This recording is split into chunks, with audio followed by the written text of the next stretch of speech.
Hello students, स्वागत है आपका आपके अपने चैनल बायोजी पर। जैसा कि हम सभी जानते हैं, अपकमिंग संडे हमारा नीट एग्जाम है जो हमारे मेडिकल एंट्रेंस को लेकर है। गाइस, इस एग्जाम को लेकर बहुत सारे बच्चे कंफ्यूज रहते हैं कि हमें सर पेपर को कैसे सॉल्व करना है। और कई बार ऐसा होता है बच्चों के साथ कि पेपर आने के बाद भी हम कई बार ओएमआर में मिस्टेक्स करते हैं, कई बार हम सॉल्यूशन कुछ और करते हैं, टिक कुछ और करते हैं। सो गाइस, ये अब वो टाइम है जहां पर हमें अपनी पढ़ाई से थोड़ा सा हटकर अपने पेपर के पैटर्न को समझना है। और गाइस, हम यहां पर बात करेंगे कि हमें कैसे पेपर को सॉल्व करना है, कौन सा टॉपिक पहले लेकर चलना है, छूटे हुए क्वेश्चंस को हम कब सॉल्व करेंगे, किस टॉपिक को कितना टाइम देंगे, ये सारी चीजें आज हम इस वीडियो में डिस्कस करेंगे। सो गाइस, हम स्टार्ट करते हैं। अपना फर्स्ट टॉपिक है हमारा पैटर्न ऑफ द पेपर। जैसा कि हमें पता है, हमारे पेपर में 3 सब्जेक्ट्स होते हैं, फिजिक्स, केमिस्ट्री एंड बायोलॉजी। और बायोलॉजी में 2 पार्टीशंस होते हैं, जूलॉजी एंड बॉटनी। गाइस, आपके पास नीट पेपर को सॉल्व करने के लिए हर क्वेश्चन को अगर हम एक प्रॉपर टाइम के साथ डिवाइड करें तो हर एक क्वेश्चन के लिए हमें सिर्फ 1 मिनट मिलता है या उससे भी कम टाइम। कंपटीशन यहीं पर स्टार्ट हो जाता है। अगर आप उस पेपर को 4 to 5 आवर्स में सॉल्व करोगे तो रिजल्ट कुछ और होगा, बट वही पेपर जब हम एक गिवन टाइम पीरियड में सॉल्व करते हैं तो रिजल्ट कुछ और आता है। तो अब इसको हमें कैसे करना है, देखो गाइस, जब हम बात करते हैं पेपर सॉल्यूशन की, सबसे पहले हमें स्टार्ट करना है बायोलॉजी को सॉल्व करना। उसके बाद हम सॉल्व करेंगे केमिस्ट्री और सबसे लास्ट में हम उठाएंगे फिजिक्स को। ऐसा नहीं है कि सारे बच्चे इस पैटर्न को फॉलो करते हैं, but most of the students pattern this follow this pattern और सक्सेस मिलती है कहीं ना कहीं उनको। गाइज, हर क्वेश्चन को हमें सिर्फ एक बार मौका मिलेगा रीड करने का अगर हमें पूरा पेपर सॉल्व करना है। तो जब भी हम क्वेश्चन को रीड करें, हमारा ब्रेन पूरा प्रॉपर क्वेश्चन पर कंसंट्रेट हो कि क्वेश्चन में आखिर वो पूछ क्या रहे हैं। और कभी भी without reading all the 4 options हमें आंसर टिक नहीं करना है। कभी कभी फर्स्ट ऑप्शन हमें करेक्ट लगता है, बट वहां पर अगर हम मोर करेक्ट ऑप्शन की तरफ जाएं तो वो हमें सबसे नीचे मिलता है, जो कभी हमसे छूट भी सकता है। तो हमेशा क्वेश्चन को एक बार प्रॉपर रीड करें, वहां पर एग्जामिनर आपसे क्या पूछ रहा है, उसके बाद चारों ऑप्शंस को रीड करें and then just go with the answer. Biology और केमिस्ट्री ये कुछ ऐसे सब्जेक्ट्स हैं जहां पर हमें अपने टाइम को सेव करना है और उस टाइम को हमें फिजिक्स के न्यूमेरिकल्स को सॉल्व करने में यूटिलाइज करना है। Clear this thing? So we have to follow biology, chemistry and then physics. Clear this thing? Now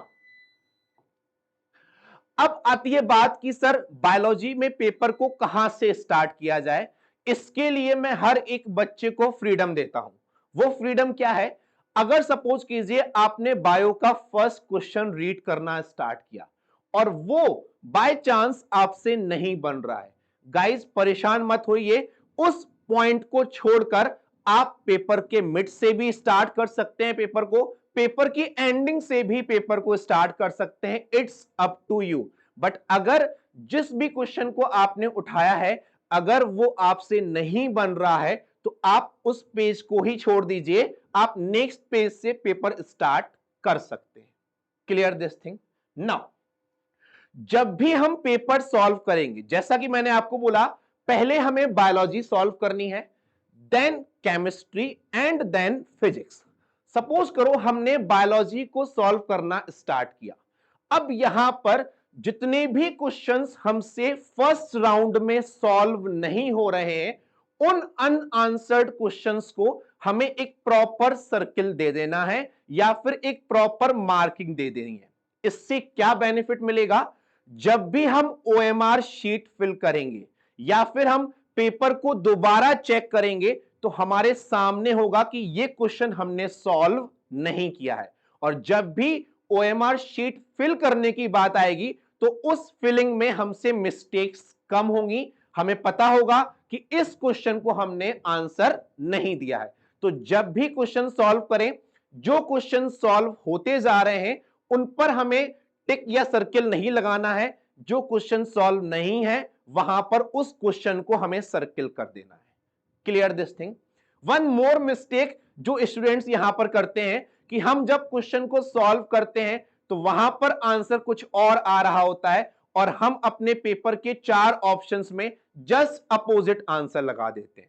suppose हमारे पास आंसर आया 2/3, हमने लगा दिया 3/2। तो ये छोटी छोटी मिस्टेक्स भी हमको नहीं करनी है। Clear this thing. नाउ बच्चों, पैटर्न जो है हमारा सॉल्यूशन का वो है कि हमें पहले बायोलॉजी सॉल्व करनी है। कई बार बच्चे क्या करते हैं, पूरा पेपर सॉल्व कर लेते हैं और लास्ट के 30 मिनट्स में OMR शीट को फिल करना स्टार्ट करते हैं। यहां पर वो सबसे बड़ी मिस्टेक करते हैं। हमने पहले बायोलॉजी का पोर्शन सॉल्व करना है, आइदर जूलॉजी और बॉटनी, फिर उसको हमें OMR में फिल कर लेना है। फिर हमें दूसरा पोर्शन सॉल्व करना है, फिर उसको OMR फिल करना। इस तरीके से हम OMR को पार्टीशंस वाइज फिल करेंगे सो दैट हमारे वहां पर मिस्टेक होने के चांसेस कम होंगे। अगर आप OMR को लास्ट टाइम पर फिल करने के लिए छोड़ देते हो तो आपके ब्रेन में ये टेंशन रहेगी कि हमें क्वेश्चन सॉल्व करने हैं या हम OMR फिल करें, तो वहां पर जल्दबाजी में कई मिस्टेक्स हो सकती हैं। तो जब भी OMR को भरें, पार्टीशंस वाइज फिल करें। Clear this thing. Now biology paper हमने उठाया, हमने उसको सॉल्व करना स्टार्ट किया। एक बार आपने 90 क्वेश्चंस गो थ्रू कर लिए, अब आपको दोबारा बायोलॉजी पर नहीं आना है, आपको जस्ट जंप कर जाना है केमिस्ट्री पर। फिर आपको केमिस्ट्री को भी गो थ्रू नहीं करना है दोबारा, आपको जंप करना है फिजिक्स पर।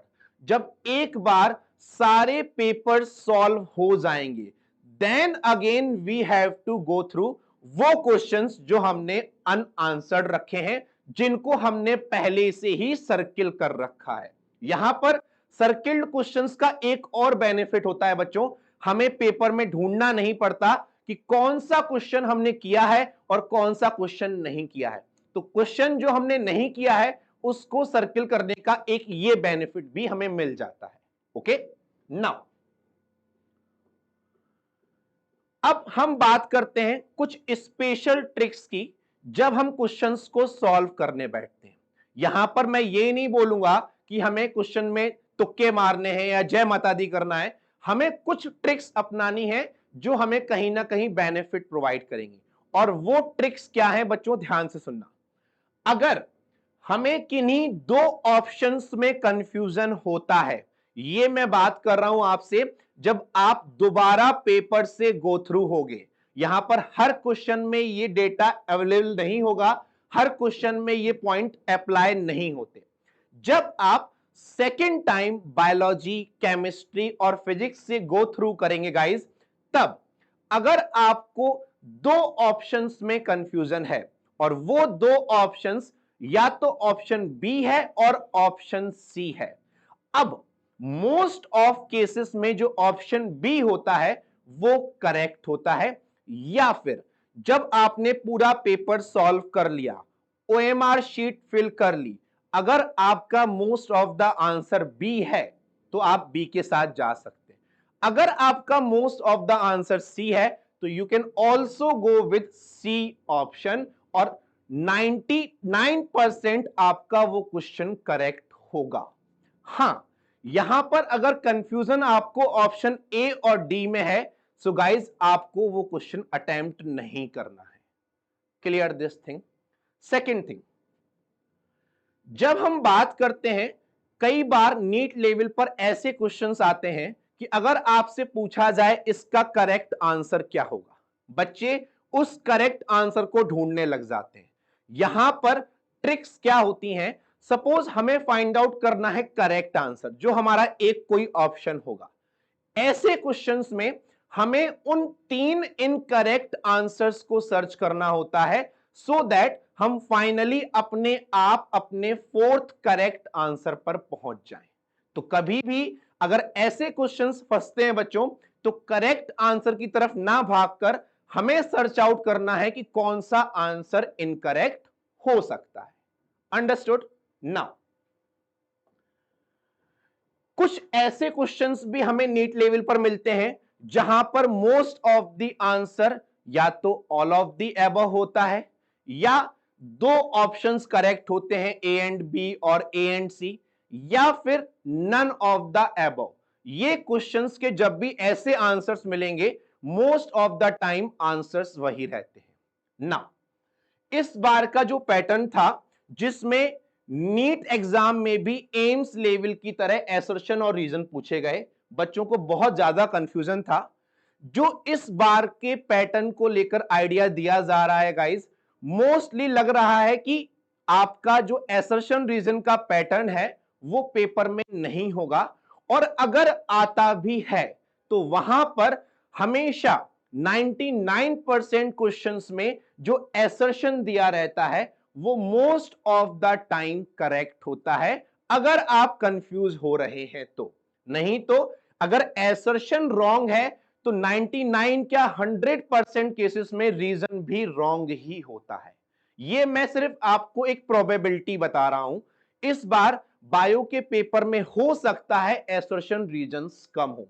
केमिस्ट्री का पेपर थोड़ा सा ट्रिकी होगा। फिजिक्स एज ऑलवेज न्यूमेरिकल्स के साथ आता है, तो वो आपको सॉल्व आउट करने होंगे। क्लियर? नाउ गाइज, ये तो बात हो गई हमारे एग्जाम के एक दो दिन पहले कि हमें क्या करना है।